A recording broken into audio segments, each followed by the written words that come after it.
Hello दोस्तों, कैसे हैं आप? उम्मीद करते हैं आप बहुत अच्छे होंगे। आप दोस्तों, आपका स्वागत है कॉन्सेप्चुअल यूनिट सीरीज़ के इस नए वीडियो में। आज हम लोग पढ़ेंगे C4 साइकिल। ठीक है, देखिए C4 साइकिल पढ़ने से पहले थोड़ा हमको उसके पीछे का बैकग्राउंड को समझना पड़ेगा। ठीक है, हमको C4 साइकिल समझने से पहले थोड़ा C3 साइकिल यानी कि केल्विन साइकिल के बारे में जानना बहुत ज़रूरी है। ठीक है, तो आइए हम लोग फ्लैशबैक में चलते हैं, पीछे चलते हैं और केल्विन साइकिल के पास चलते हैं और उससे पूछते हैं कि ऐसी क्या ऐसी क्या परेशानी हुई कि C3 प्लांट C4 प्लांट में कन्वर्ट हो गया। ठीक है दोस्तों, तो आइए हम लोग C3 साइकिल के बारे में थोड़ा सा जानते हैं, केल्विन साइकिल के बारे में थोड़ा जानते हैं। ठीक है दोस्तों, तो देखिए ये जो केल्विन साइकिल होता है ना, तो केल्विन साइकिल होता है, केल्विन साइकिल के लिए एक बहुत ही इंपॉर्टेंट एंजाइम होता है। बताइए वो एंजाइम का नाम क्या है? तो देखिए दोस्तों, उस एंजाइम का नाम है रूबिस्को। ठीक है, देखिए रूबिस्को है, तो रूबिस्को के पास एक प्रॉपर्टी होता है कि वो CO2 यानी कि कार्बन डाइऑक्साइड के साथ भी रिएक्शन करता है वो, और साथ में ऑक्सीजन के साथ भी वो रिएक्शन करता है। ठीक है, यानी कि वो CO2 के साथ भी एफिनिटी रखता है और O2 के साथ भी एफिनिटी रखता है, इसलिए उसका नाम है कार्बोजाइलेज ऑक्सीजनेज। ठीक है, अब देखिए अगर रूबिस्को ऑक्सीजन को पकड़ता है, ठीक है, ऑक्सीजन के साथ रिएक्शन करता है, ठीक है, तो देखिए तो क्या करता है, अगर ऑक्सीजन को पकड़ेगा तो CO2 को नहीं पकड़ेगा, तो यानी कि ग्लूकोज नहीं बना पाएगा, और ग्लूकोज नहीं बनाएगा। ठीक है दोस्तों, और साथ में क्या करता है, अगर वो ऑक्सीजन के साथ रिएक्शन करेगा ना, तो वो ग्लूकोज तो नहीं बनाएगा और साथ में एक ATP भी खा जाता है, वो एनर्जी भी खा जाता है। ठीक है, तो इसी प्रोसेस को हम लोग बोलते हैं फोटो रेस्पिरेशन। ठीक है दोस्तों, जो कि बहुत ही वेस्टेबल प्रोसेस है प्लांट के लिए। ठीक है, तो इसी फोटो रेस्पिरेशन से बचने के लिए C3 प्लांट जो है वो अपने आप को किस में कन्वर्ट कर लिया, मतलब कुछ ही प्लांट कन्वर्ट कर पाया C4 प्लांट में। ठीक है दोस्तों, तो देखिए क्या होता है C4 प्लांट में क्या होता है कि C4 प्लांट के पास एक स्पेशल लीफ एनाटोमी होता है। ठीक है, वो अपने आप को मॉडिफाइड किया है, अपने आप को क्या किया है, वो अपने आप को क्या किया है, अडेप्ट किया है, मॉडिफाई किया है, अपने लीफ को मॉडिफाई किया है। उस लीफ के अंदर में क्या होता है, एक स्पेशल एनाटोमी होता है, जिसको हम लोग क्या बोलते हैं, उसको हम लोग बोलते हैं क्रेंज एनाटोमी। ठीक है, देखिए क्रेंज एनाटोमी में क्या होता है, कि वेस्कुलर बंडल है ना, जाइलम और फ्लोएम वेस्कुलर बंडल जो है उसके चारों तरफ होता है एक सेल, उसका नाम क्या है, बंडल सिथ सेल, जो कि एक लेयर से एक से अधिक लेयर भी हो सकता है, एक से ज़्यादा लेयर भी हो सकता है। इस वेस्कुलर बंडल के चारों तरफ एक से ज़्यादा लेयर भी हो सकता है बंडल सिथ सेल का। ठीक है, अब देखिए बंडल सिथ सेल का हम लोग फीचर देखते हैं, उसका प्रॉपर्टी देखते हैं क्या है। देखिए बंडल सिथ सेल का प्रॉपर्टी होता है, ये क्या होता है, इसमें क्या होता है, लार्ज नंबर ऑफ क्लोरोप्लास्ट, यानी कि बंडल सिथ सेल में क्या होगा, क्लोरोप्लास्ट का संख्या बहुत ज़्यादा होगा। लेकिन दोस्तों देखिए क्लोरोप्लास्ट तो इसमें होगा बहुत ज़्यादा, लेकिन क्लोरोप्लास्ट के अंदर जो थैलाक्वाड होगा ना, वो ग्रैनुल नहीं होगा, वो होगा एक ग्रैनुल थैलाक्वाड। क्योंकि अगर इस क्लोरोप्लास्ट के अंदर में ग्रैनुल थैलाक्वाड हो गया, तो ग्रैनुल थैलाक्वाड के ऊपर क्या होता है, PS1 और PS2 यानी कि फोटोसिस्टम फर्स्ट और फोटोसिस्टम सेकेंड होता है। ठीक है, अब देखिए फोटोसिस्टम फर्स्ट और फोटोसिस्टम सेकेंड अगर एक साथ काम करना चालू कर दिया, ठीक है ना, लाइट के प्रेजेंस में, तो क्या होगा, नॉन साइक्लिक फॉस्फोराइलेशन होगा। अगर नॉन साइक्लिक फॉस्फोराइलेशन होगा तो उसमें ऑक्सीजन आ जाएगा। ठीक है, और वही अगर ऑक्सीजन आ गया तो रूबिस्को के पास क्या पहुंच जाएगा, ऑक्सीजन, और उसी से तुमको बचाना है, फोटो रेस्पिरेशन नहीं करवाना है, इसलिए एक ग्रैनुल थैलाक्वाड होता है इस क्लोरोप्लास्ट के पास। ठीक है दोस्तों, अब देखिए आगे क्या होगा, thick wall impervious to gaseous exchange, मतलब बाहर से ऑक्सीजन न घुस जाए बंडल सिथ सेल में, इसलिए अपने वाल को क्या करता है, मोटा कर लेता है, थिक कर लेता है। ठीक है, ताकि इसके अंदर डिफ्यूजन के थ्रू ऑक्सीजन न घुस पाए। ठीक है, और थर्ड में क्या है, नो इंटरसेलुलर स्पेस, ये देखिए कितना कॉम्पैक्ट है, कितना पास है, ये हाईली कॉम्पैक्ट होता है, इसके बीच में कोई स्पेस नहीं होता है। ठीक है, अब देखिए ये जो C4 साइकिल है, ठीक है ना, देखिए इसको किसने दिया था, इसको दिया था हैच एंड स्लैक ने, इसलिए इसको C4 साइकिल को हम लोग क्या बोलते हैं, हैच एंड स्लैक पाथवे।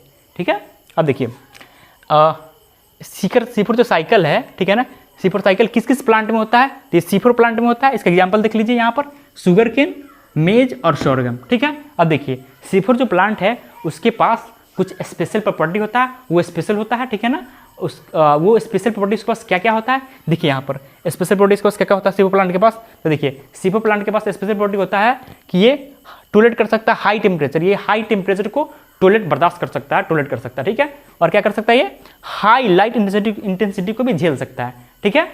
और देखिए ये क्या करता है, लैक फोटो रेस्पिरेशन, मतलब C4 प्लांट के अंदर में फोटो रेस्पिरेशन नहीं होता है, इसीलिए तो C3 प्लांट अपने आप किस में कन्वर्ट किया था, C4 प्लांट में, ताकि वो फोटो रेस्पिरेशन से बच सके। क्योंकि फोटो रेस्पिरेशन क्या है, एक वेस्टेबल प्रोसेस है जिसमें क्या होता है, CO2 का फिक्सेशन तो नहीं होता है, ग्लूकोज तो हमको नहीं मिलेगा, साथ में वो एनर्जी भी खा जाएगा, ठीक है। तो इसलिए इसमें C4 प्लांट में क्या होगा, फोटो रेस्पिरेशन नहीं होगा। और साथ में क्या होगा दोस्तों कि ये क्या करेगा C4 plant, greater production of biomass. देखिए अगर ये फोटो रेस्पिरेशन नहीं कर रहा है तो इसका मतलब ये बहुत अच्छे से CO2 को फिक्स कर रहा है। CO2 को अगर बहुत अच्छे से फिक्स करेगा तो क्या होगा, बायोमास बहुत अच्छे से बनाएगा ये।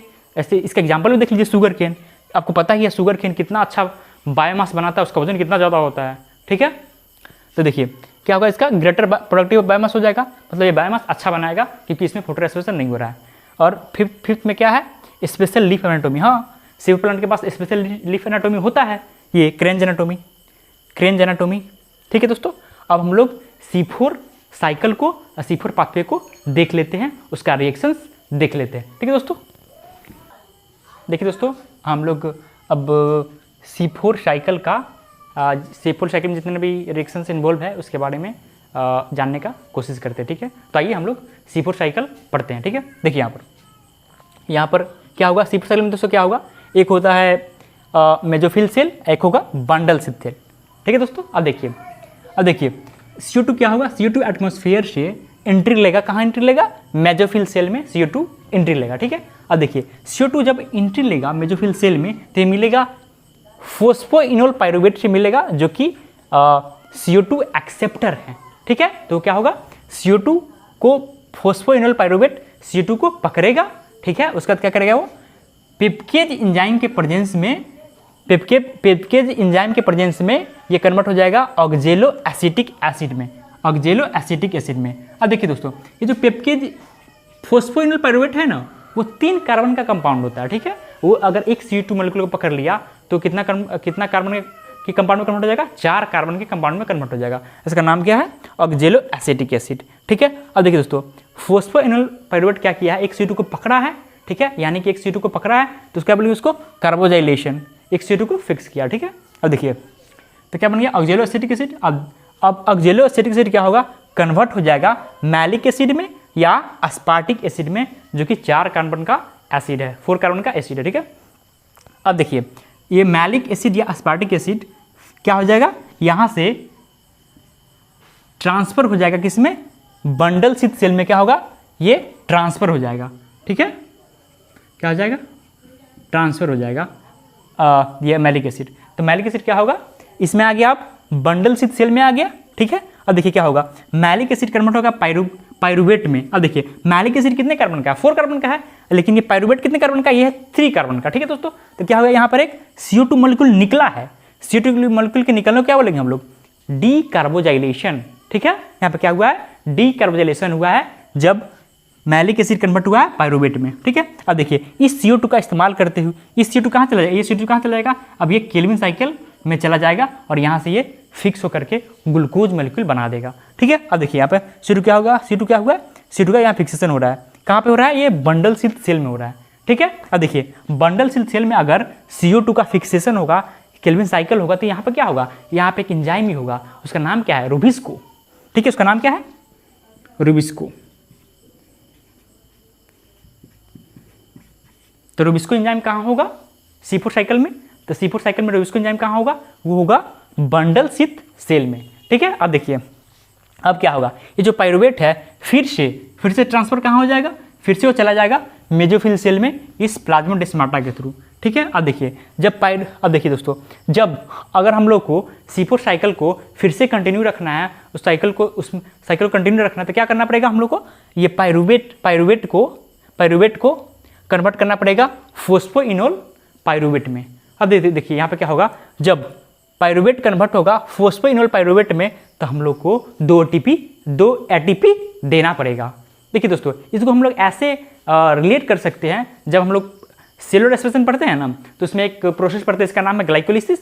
तो ग्लाइकोलिसिस का जो 10th प्रोसेस होता है, 10th स्टेप होता है, उसमें क्या होता है, फॉस्फोइनोल पायरुवेट कन्वर्ट होता है पायरुवेट में, तो वहाँ पे एक एटीपी बनता है। लेकिन अगर आप उल्टा करेंगे, रिवर्स करेंगे, पायरुवेट से बनाएंगे आप फॉस्फोइनोल पायरुवेट, तो यहाँ पर आपको एटीपी देना पड़ेगा। ठीक है दोस्तों, अब देखिए यहाँ पे क्या हो रहा है, ये अब देखिए यहाँ पे क्या होगा, ये तो हम लोग देख रहे हैं दोस्तों C4 साइकिल में अगर एक CO2 मॉलिक्यूल को फिक्स करना है तो इसमें कितना एटीपी खर्चा हो रहा है। तो देखिए इसमें क्या हो रहा है, केल्विन साइकिल भी हो रहा है, तो यानी कि केल्विन साइकिल में 3 एटीपी खर्चा होगा। एटीपी कितना खर्चा होगा, इसमें 3 खर्चा होगा, और साथ में 2 एटीपी रीजनरेशन भी खर्च हुआ है, यानी कि एटीपी यहाँ कितना खर्च हो रहा है, यहाँ एटीपी खर्चा हो रहा है 5, और NADPH2 कितना खर्च होगा, NADPH2 यहाँ पे NADPH2 खर्च होगा, केल्विन साइकिल में कितना खर्च होगा, यहाँ पे NADPH2 2 खर्च होगा।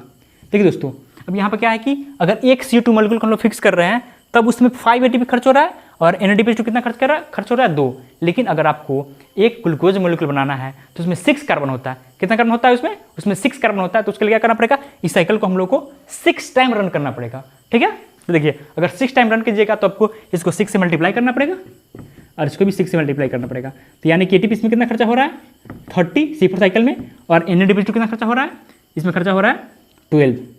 अब देखिए, ठीक है, तो देखिए दोस्तों यहाँ पे एटीपी 30 खर्चा हो रहा है, लेकिन अगर हम लोग यहाँ पे देखते हैं केल्विन साइकिल में, तो यहाँ पे एटीपी कितना खर्च होता था, यहाँ पे एटीपी 18 ही खर्चा होता था। मतलब यहाँ पर 12 एटीपी एक्स्ट्रा खर्च हो रहा है। मतलब ये C4 साइकिल क्या है, एक महंगा प्रोसेस है, इसलिए सारे C3 जो प्लांट है वो C4 प्लांट में कन्वर्ट नहीं हो सकते, क्योंकि C4 जो प्रोसेस है वो क्या है, वो जो C4 साइकिल क्या है, वो बहुत ही महंगा कॉस्टली प्रोसेस है। ठीक है दोस्तों, तो आज के लिए हम लोग इतना ही रखते हैं। बहुत बहुत धन्यवाद।